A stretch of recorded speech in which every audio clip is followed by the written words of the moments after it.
The #1 Terran in the world is facing off against the #1 Zerg. The previous world champion of StarCraft 2 is facing off against the current world champion. What I've got for you today is a phenomenal game of Terran versus Zerg from the grand finals of HomeStory Cup 29. Where in the upper left, playing right here in red, playing with the Zerg pieces, we're looking inside of the main base of Serral. Down in the bottom right, playing in blue, joined by the Polar Bear on the main command center, we have none other than Clem.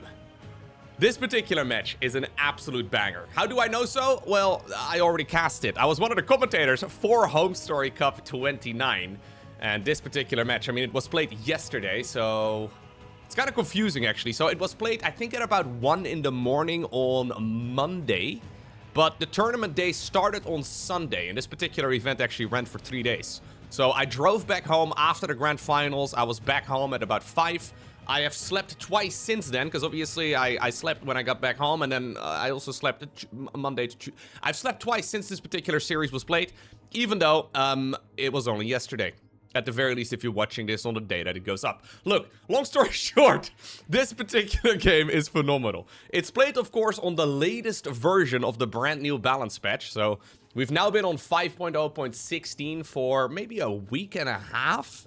There have been a few hotfixes, a couple of updates. This, at the very least, appears to be the final version, although I wouldn't be surprised if in the upcoming weeks we will still see a couple of small adjustments here and there to maybe fine-tune the new patch, because a lot of things have changed, and well, I think especially Protoss players are a little bit lost in the PvZ matchup right now, but honestly, it could also just be a matter of time until somebody figures out that, yeah, maybe you can go for a build order that we just haven't seen in a while. There's one change in particular in the late game that I want to highlight when we get to it that is extremely significant, but that nobody really talked about during the actual overview of the patch notes. We'll get to that when we get to the later stages of this game, because this particular match, it does a run for quite a while.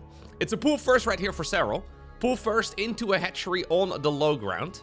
In the meantime, it's a Reaper build here for Clem. What is kind of ironic, of course, is that we get all of those balance changes, right? We get all of those big adjustments. The entire early game changes. We have an 8-worker start, but I guess some things don't really change, and that is, well, these two players being ridiculously good at StarCraft and them once again floating to the top. We have a couple Zerglings here being a nuisance. Serral successfully delaying this command center. That is his main goal with a couple of links like this. Obviously, in the past, though, you would also then delay the supply block here for Terran, right? So it's a bit of a problem. Usually, Terrans would need this command center to be done in order to not be supply blocked, but because all of those timings have changed, that no longer appears to be an issue. I do have to say, though, that even though you will see some pretty refined build orders here in this particular game, especially for the first few minutes, these players, talking to most of the programmers as well at HomeStory Cup, these players are still very much so making educated guesses. Nobody really had run the numbers just yet to figure out what exactly is optimal. We saw a ton of variety. I really liked, for example, what Elazer was doing against Terran, where he was opening up 3 queens and basically going ridiculously quick lair on 2 bases and rushing out Burrow together with Mutalisks. That's a strategy that really hasn't been explored all too much yet, but it seemed to be extremely successful. He actually successfully played against, for example, Clem, and really showed us that that build is really viable, and it is something that you have to keep in the back of your mind. But the thing is, the latest version of the patch went live on Wednesday, and this particular tournament started on Friday. So players would be traveling on Thursday. Some of them actually already traveled on Wednesday. So yeah, long story short, nobody really had a ton of practice. So there are some educated guesses being made, but I think we'll see a lot more refinement as far as the strategies go and the build orders go over the next couple of weeks. Really the next couple of months, potentially even the next couple of years, man. Because a lot of things that we assume really aren't that obvious.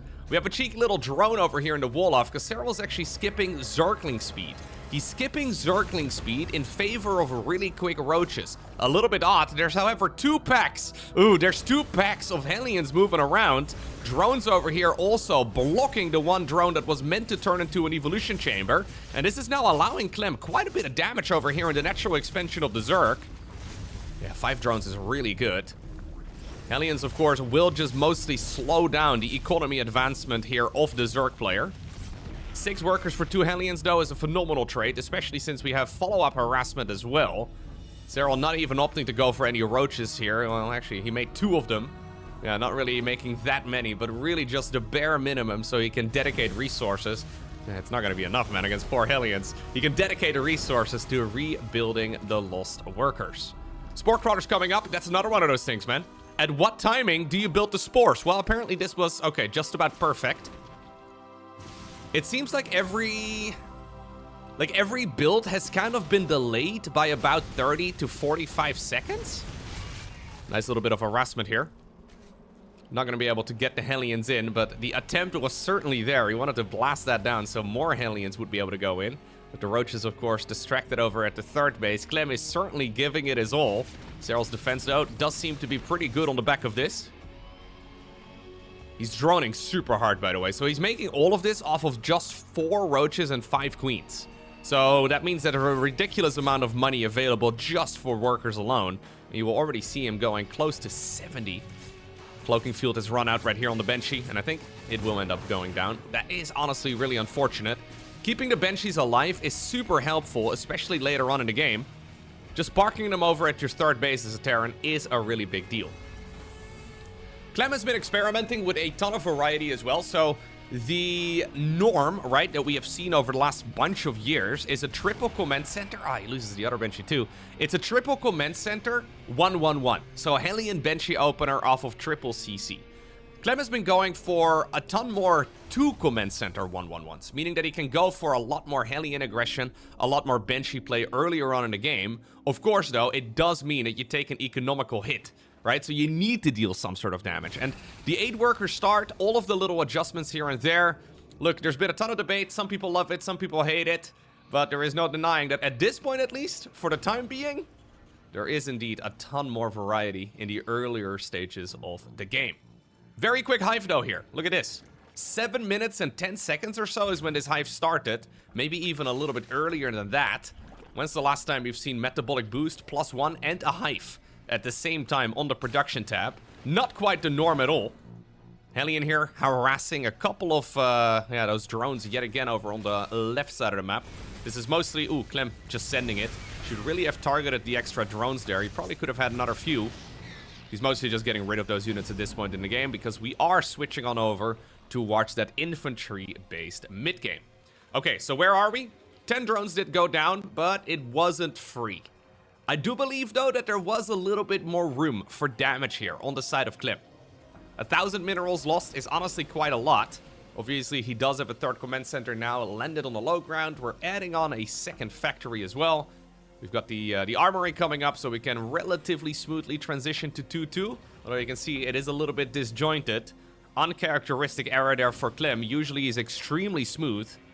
And that's another theme I noticed looking at many of the games at HomeStory Cup. It kind of looks like some players lost about 1,000 MMR and other players lost maybe a couple hundred. You know, it's just like a temporary loss because all the timings are a little different.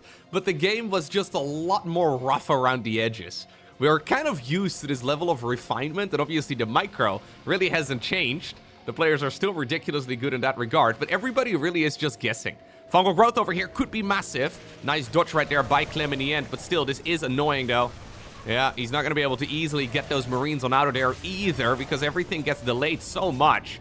Perfect cleanup there by Serral, who's now going into an Ultralisk Cavern together with some Infestors, right? Adding more and more of them into the mix. Adrenal glands already coming up, deflecting the drop as well over on the left side. So far, Serral is dominating the battlefield. Other than the Hellions sneaking into the natural expansion earlier on, this has been going extremely well here for the world champ. Concussive shells added into the mix. We have 3 additional barracks inside of the main base. Clem is just going to stick to his good old trusted Marine Marauder type of unit composition. This is something he loves to play. He's not really a mech guy, but we did see, for example, Hero Marine mix in a little bit of mech as well in his games. It was actually specifically saving mech builds for the stronger opponents in his group, which is pretty interesting. Now, sadly for him, it didn't really work out all too well, but again, experimentation, right? Which is one of the coolest things, I think, of a big balance update like the one that we are currently witnessing. Tech Labs added into the mix. We can go into a Ghost Academy here momentarily. Command Center, number 5. Planetary fortress building over here as well, and even though the players here are skirmishing over economy on the Zerg side of the map, we'll maybe see some Zerglings also move out. Yeah, some Ultras here already available too. Really what we're trying to do though is build up the eco. Now this is nice. He's gonna be able, yep, to get the hatchery here. Medevac drop will have to go back home. What about the Ultralisk counterattack? You don't really want to have too many roaches anymore at this point in the game as the Zerg. SCVs get pulled immediately. Microbial Shroud gets thrown down, which has been massively buffed on the new patch. That's a planetary gone. Command center getting cancelled. Another Microbial Shroud too. Serral is suddenly just plowing through all of this. So real quick, Microbial Shroud, right? In the previous patch, not the current one, not the most recent one, but the one before it, Microbial Shroud now also reduces damage taken by ranged units by 50%. It's a massive ability. However, previously you needed to research it, and it was just kind of awkward.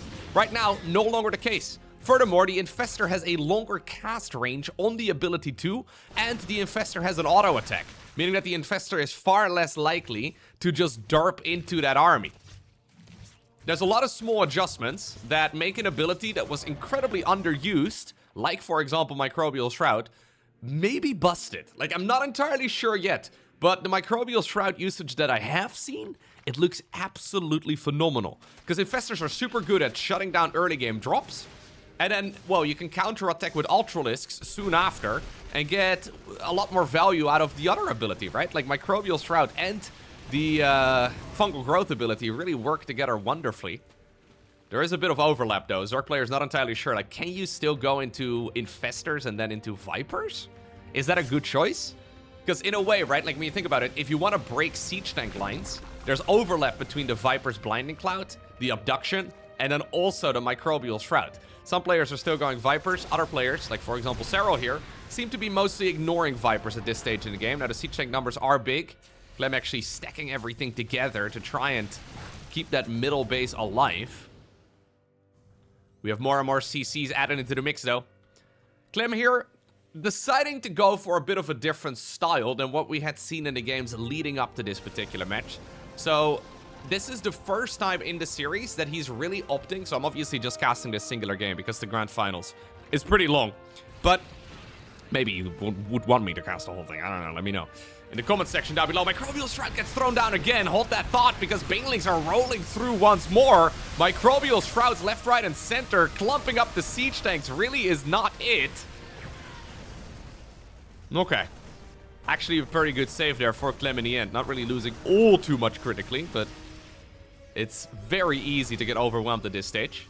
What I was going to try and say is that Clem, up until this point in the series, had been playing a lot more aggressively. This is a more passive approach this time around. So he's decided to go for, yeah, a much more laid back, a much more macro-focused mid-game here, where he's trying to build up the command center count. And now it's up to Serral, after being a punching bag in the early game, to be the aggressor instead. We have a Greater Spire added into the mix. We've got 6 Dropper Lords as well. Pneumatized Carapace, that's the Overlord speed, will be done soon. Medevac harassment does continue though in the upper right-hand corner. Serral has got his opponent on 4 bases contained at the moment. But of course there's a lot more command centers that will try to change that situation pretty quickly. I think we're gonna have to see that base again on the bottom of the map and then also the expansion here on the right. But keep in mind, on the new patch, bases do run a little bit longer. So that's a really important thing to note. You don't really see the main base running out anymore at like minute 10. Look, we're now 14 minutes in. Even with the very aggressive mule mining, there's still some resources coming in both the main base as well as the natural. But things are starting to dry up now. So that's a good like 3-4 minutes later than what we normally would have seen. Which allows Clem to play this a little bit more passively, to play this a little bit more slowly. He doesn't really need to have that urgency to move all over the map. Okay. Big drop inside of the main base, completely unscouted. Clem is currently maxed out, so no production in the main base either. We have a couple Ravager here just trying to be annoying. We have a lot more Zerg as well, ready to move in. He wants to see if the Terran player is going to send units into the main base so he can commit once more at the front. This time around, there are indeed Blinding Clouds in the mix. Microbial Shroud stacked on top of a Blinding Cloud. Banelings will roll in, and the Ultras are gonna disappear again. A very successful 1-2 punch right here for Serral. Takes down the base, deals damage inside of the main. And while, well, all of the units in the main base did end up going down, the trades have been pretty darn efficient. Look at this. Resources lost, basically dead even up until this stage in the game. And that is something really only Serral is capable of doing. Normally it is the Terran who gets the far more cost-effective trades, but that is why these guys are now coming out. Ghosts, even though they are massively changed, are still super popular. We saw them quite a bit. So, real quick rundown.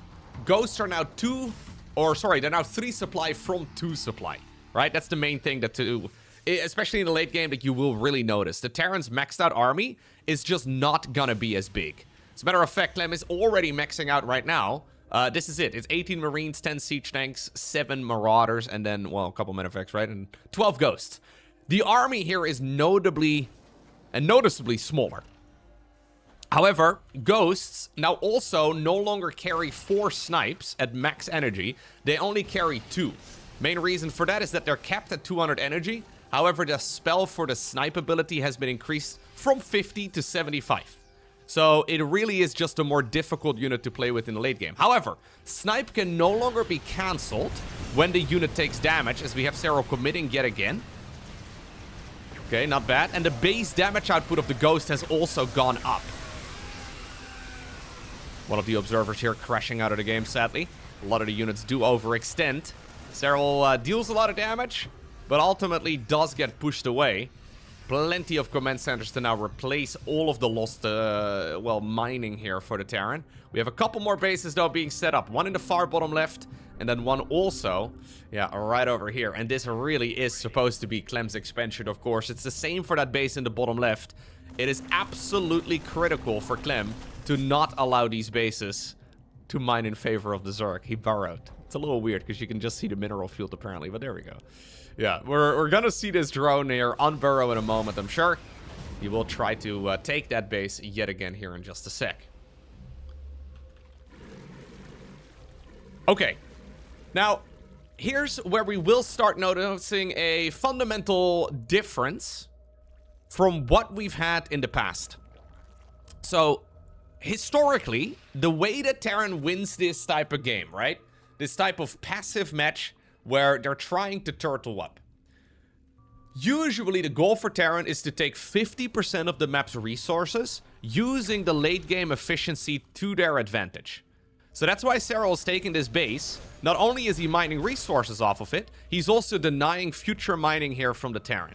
Obviously the map has a finite amount of money, so mining money that is supposed to be your opponent's is a big deal. We have the Ghost just going in. Look at that, man. Ghosts previously would not have such a good time. They're absolutely destroying that type of army. Not bad. Scan here just to make sure there's no burrowed Zerglings. Ultras in the meantime moving in through the front line yet again. Blinding Cloud does go down. Double Planetary over here in the front. Ooh, okay, ultimately the Planetary does die. Double Planetary dies, but that was of course very expensive. A couple Marauders here do take care of the base. Serral retaking the one over here in the bottom left as well. So he is really just trying to mine out as many of those resources as possible. Now, Serral is not going to be able to continue trading nearly as cost efficiently. We have a very significant amount of difference already. Even though previously it was about a 1-to-1, Serral is now trading like a 1-to-2, right? Clem getting far more value out of his army. So he needs to grab more resources than the opponent, because if Clem does mine out his half of the map, obviously Serral is not going to be able to really sustain that in the long run. So that's what Clem is doing. However, there was one change added to the patch at the last moment that reduced the amount of total Vespene gas available in any of the gas geysers in the game from 2250 to 2000. So early on the new patch on 5.0.16, they actually increased it from 2250 to 2500. The ultimate patch that we have right now, it's been reduced to 2000. Meaning that every base, compared to 5.0.15 and all of the patches before that, since the release of, like, Legacy of the Void a decade ago, all of the gas geysers have 250 gas less than what we're used to. And that is something you'll see come into play in this particular game. It's not really something that I have seen before I've not really heard anybody really discuss it, but it turns out to be a problem in this particular game for one of the two players. Normally, you do not really run out of Vespene in the late game, but right now, that may very well turn out to be an issue. At least in this matchup. But I actually find this kind of ironic. I think the change was mostly made for Protoss.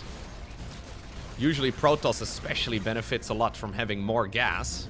So to maybe help out, especially in some of the other matchups, it's a nice change maybe to make for Protoss, but I'm not really sure if it's a good idea to actually have less gas. Looking at this particular game, to have less gas in the bases, or maybe we'll have to see some strategic variety there too. Clem really desperately trying to just leapfrog more and more planetaries here. Trying to make sure that this base eventually does become his. There's a lot of mining here. Obviously, these bases also run a little bit longer than what they used to in the past, because all of these mineral fields are a bit different. So Clem does need to clean this up, but there's less of an urgency. Ghost, in the meantime, in the main base, will clear out the Nidus Worm here, just to... I was going to call it a planetary. He will clean out the Nidus Worm there inside of the main base. Gets rid of the hatchery here, too. And now we're going to make a bit of a move here for the base on the far right of Rainfall. Now, it turns out Rainfall has this position right over here. Another thing that I'd never seen before. So, generally speaking, most of the maps have these, like, bases on the outskirts that are difficult for Terran to acquire, because Zerg can swarm it. But what I really like here from Clem is that he's setting up this choke point over here, really only making it possible for Zerg to come in from the top. It's very difficult for Zerg to get a full surround. Abduction on the siege top tank again. Serral indeed is trying to clear out this particular position. Siege tanks over here as well in the back. Really getting some excellent value as Serral decides to retake the base. He's also long distance mining a little bit here in the far bottom left. Look at the supply counts right now though. Clem has a ton of money available. Serral's not even maxed right now, although he's just, doing that at this point in time, waiting for some more larvae maybe, although he's got 58 larvae available. Just a little bit slow maybe in that regard. Not really his top priority. But this is not a bad spot here for Clem. It looks a little bit dire, but he's got so much money available to him. He's got so much mining still going on too. He can really just make sure that he focuses his attention on one of those two bases that he wants to mine out eventually, and then make sure that he denies the one over on the right. That's also why Serral keeps breaking this position. Even though there's no mining going on over here, you'd say that there's maybe no reason to really risk and go after the planetaries here, but Serral's just trying to play the position right now. He wants to grab this base, knowing very well that Terran's going to be focusing on the bottom left, so it'll be difficult to, really deny this one repeatedly, unless all of these units here decide to go towards the right side of the map. Serral clearing out the position so he can take the base once more. So Clem's goal is to mine out the base over here in the far bottom left. It's going to take him maybe another 10 minutes or so, considering there was a little bit of mining going on already. And then go after the base over here on the right, which would take another 10 minutes or so. That is where I'm right now coming up. Notice, by the way, how only just now these Vespene gas geysers have really been acquired. Serral did not really grab those gases earlier, but I think in upcoming games, if they play a similar game like this again in the future, which will undoubtedly happen, we'll see Zerg players really prioritize taking the gas. I think the gases are a very big deal. Ghosts all around, trying to clear out whatever they can. Gases over here on the right side being taken. Caduceus reactor right now done. We have the important upgrades here for Terran all done. We have high-sec auto-tracking, building armor, +3/+3. Wouldn't mind seeing him slowly work away indeed at the +3 armor as well for the mechanical units, but that's really not the main priority. So here we go. Clem wants to clear out this position. Scary though, a lot of Zerg available. I love those orbital commands in this spot. Yeah. Again, making it difficult for Zerg to really funnel through. Nidus Worm in the main base once again. There's a burrowed Zergling here providing vision. Serral can just keep planting one of those things down. He's got plenty of money available, but both players have a similar amount of resources in the bank right now. Siege tanks here, incredible value. Not too bad. Yep, and again, forced evacuation on this base. Now, we've seen this type of situation before, right? We're now headed into a game where Zerg has maybe mined, assuming Clem will mine this one out, Zerg has maybe mined 55% of their total map's resources. Terran has about 45%, right? In theory. That is always, at least historically, good for Terran. The cost effectiveness is just incredible. Here we go again. Zerg trying to break through this. Zerglings, Corruptors, just hitting whatever they can. But for now, yeah, Clem is going to be able to secure this. And you can see it right now reflected in the total banks. Gas is still really good for Serral, but Clem is starting to pull ahead when it comes to the amount of minerals. And usually that's not a problem because there's still a lot of mining going on all over. But look, the refineries over here are starting to run out. There's one more base over here on the right. Has a lot of juice available. Serral is still mining over here in the far upper right too, but his bases are starting to dry up a little bit. Usually what Zergs do is that at some point they switch over to Brute Lords. You make like 10, 15 Brute Lords or so, once you have taken all of the bases that you plan on mining, and then you swap over to a far less mobile army. Right now we're not quite there at that stage in the game yet, as there is apparently still enough here for Serral to be skirmishing over. Yep, he will be able to break this position again. Another 17 SCVs die. Orbital Command may die too. But again, these are not really the most effective traits for Zerg. Even though it looks pretty spicy. Look at the losses. 12,000 resources more lost here. At least as far as the minerals go. And that's usually what we are paying attention to. Base in the bottom left is being acquired here by Clem once more. Lots of Corruptors coming up right now for Serral.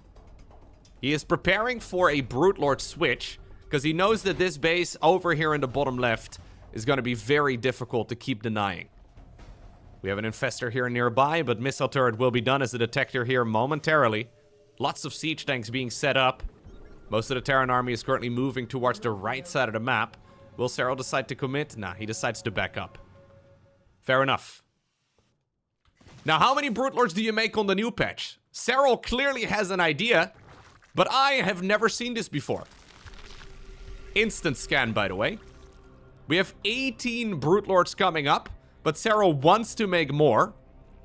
This is very important, by the way, here for Clem. There we go, 23. Very important for Clem to know that this particular transition is coming, because it means that the entire game is just about to be slowed down. Ghosts are going to be phenomenal in a situation like this. He was already countering the Ultralisk. He was already countering the Infestors. Ghosts are still the go-to unit. But right now, this base over here in the bottom left, I mean, Serral can still send some Zerglings and maybe harass it a little bit. But across the board, Serral is now no longer focusing on harassment. The main goal right now for the Zerg has become clearing out this base. If we can't mine more than half the map, what we may as well do is try and deny one of the bases entirely and prevent Terran from ever grabbing their half. Strategically, right now, Clem is in a really good spot. He's taken his 50%, and while it's been messy, it's been bloody, the traits that he's been taking have been very, very good. Ultimately, this is what Terran players aim for. This has historically been what you do in a macro game as a Terran player if you can ever get to the spot. You aim for exactly this position, the one that Clem currently has. Thor coming up. We have Clem now preparing for a full counter against Brute Lords. He's got so many scans available that he can effectively disable the Fog of War. Constantly just scanning this type of army here for the Zerg, making sure that he knows exactly where it's positioned. Clem has now overtaken Zerg when it comes to the amount of money in the bank. He's mining out the final bases. Zerg is still mining a little bit, but everything is starting to dry up. All of these mineral fields are slowly disappearing.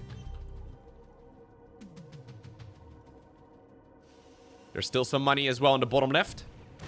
Gases here can still mine for a little while longer. But I really like this particular spot here for Clem. Still though, it's a very scary Zerg army. How in the world do you deal with this many Brute Lords? A couple of snipies do go down. Keep in mind the snipe no longer gets interrupted when the ghost indeed takes damage. Cloaking field gets activated. 5 SCVs do die here, but that's not really important anymore. We want to get rid of those SCVs right now, just so we can make a bigger army. I really think it's important to get those Vikings out. Clem actually not really prioritizing the +1 air upgrades. I think getting the air upgrades here is very nice. Serral's fully maxed as far as his air units go. +3/+3 for those bad boys. Well, a couple of queens as well in the middle of the map. Do experience what it's like to get sniped. But again, Clem will not be too unhappy with those types of traits. At least historically, this has never really been an issue.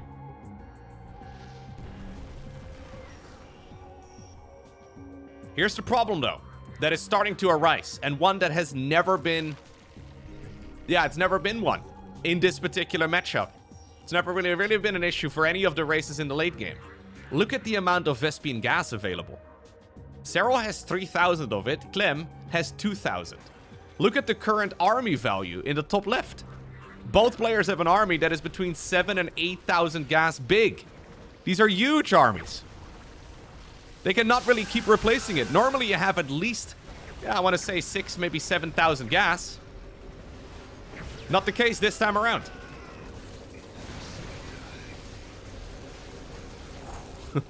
The auto attack sniping all of those little brute-legs is very, very satisfying. Serral forced to remake a couple of overlords. Clem doing a phenomenal job, though. Just holding the position. He knows that that is what he needs to do. Gets a couple snipes off yet again. I love the Vikings here in the mix. Missile turrets really are trying their best to hit whatever they can. At this point, since Clem is forced to remake ghosts, look at the Vespene gas. He's out. He has completely run out of gas. He's mined 50% of the map, roughly. Maybe not quite, right? There's still some mining going on. But this is exactly what Terrans have been aiming for. The Vespene gas change fundamentally changes the way that the Terran versus Zerg late game works. As a matter of fact, I think this game has gone exactly according to plan here for Clem. But now he's running out of juice. Still so many minerals, but what do you make? Well, Hellbats would be really good. I think Hellbats with Blue Flame would be phenomenal. We probably need to be mixing those in significantly sooner against Brute Lords. If we get into a position like this again, we probably need to make sure we have Infernal Pre-Igniter researched. But I really don't know if you can play a super gas-heavy army. Mass Marine is nice, but not against an army like this. Zerg will just absolutely tear it apart. We have some drones also, by the way, mining whatever they can over here in the far bottom left. As Serral is advancing again with the mass Brute Lord army. Gets rid of the orbital command in this spot. Corruptors hitting. Just having those Vikings out really is forcing Zerg to keep having a bunch of Corruptors out too. 18 Brute Lords have died, but 37 Ghosts have died. Even though there's less gas lost here on the side of the Terran at this point in time, Serral's been mining a little bit more of it. Here we have more drones moving forward. The drones are really not doing anything anymore, right? So sending them forward, trying to just take money from the opponent is actually a big deal. It's better than them just sitting around taking, a little bit of value. Orbital Command here once more taking damage. It may very well end up burning down. Ghost right now getting some snipes in as well, though. Siege tanks have to be careful that they don't deal too much friendly fire. Serral still has a massive amount of Lingbane Ultra as well on the right side of this engagement. Clem has 7,000 minerals, but he has nothing that he can really build. He's going back to Mass Marine at this stage in the game. Serral likewise also doesn't have a whole lot of Vespene gas remaining, but now he's taking this base here from the Terran player back. And this is now an extremely difficult game for Clem. What do you even do as Terran in the late game? I'm not sure. I think you probably have to go to Hellbats a little bit sooner. Maybe you have to actually move out onto the map and not sit back for the majority of the game. This has been a successful playstyle for Terran for the last decade, with the goal of mining 50% of the map. But it appears, as we have the mass load right there onto the medevac, we'll talk about that more in upcoming videos over the next couple of days. It's a very, very powerful ability if you're interested in seeing some games where the mass medevac load, it gets used a lot. Make sure you subscribe so you get notified as soon as those videos do go live. Plan on updating, I'm planning on updating you on high-level StarCraft for a long time to come. But here we go. The final stand of Clem. So what's the problem? He ran out of Vespene gas. The hottest commodity up until this point is usually just having bases. Mining out minerals, mining out gas is the main goal. It appears that on the new patch, Vespene gas is very much so your main bottleneck in the late game.